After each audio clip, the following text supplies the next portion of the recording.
பாதுகாத்து தான் நாங்கள் இவ்வளோ கஷ்டத்துலேயும் உங்களுக்கு வந்து இந்த வேர்க்கடலைங்கிறத உருவாக்கி கொண்டு வரோம். அதனால் விவசாயிகளுக்கு கண்டிப்பாக சப்போர்ட் பண்ணுங்கள். நீங்கள் வந்து ஃபினான்ஷியலாகவும் இல்லை மற்ற விஷயத்தில் சப்போர்ட் பண்ணலனாலும் வீடியோஸ் போடுறதாலேயோ இல்லை இந்த கடலை எவ்வளோ கஷ்டப்பட்டு உருவாகுது அப்படின்னு சொல்லிட்டு பாருங்கள்.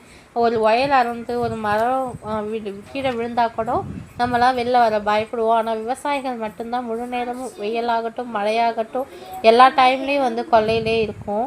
நேற்று ஃபுல்லாக அடித்த மழையில் வந்து பார்த்திங்கன்னு வச்சுக்கோங்க, நிறைய வந்து தண்ணி வந்து கொல்லையில் நிற்க ஆரம்பிச்சிச்சு.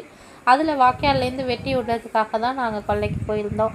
மறுநாளும் வந்து உங்களுக்கு எடுத்திருக்க வீடியோ. ஃபஸ்ட் நாள் வந்து தண்ணி நின்ன வீடியோவும் இருக்குது, செகண்ட் நாள் வந்து வெட்டி விட்ட வீடியோவும் இருக்குது. கண்டிப்பாக பார்த்துட்டு சப்ஸ்கிரைப் பண்ணுங்கள்.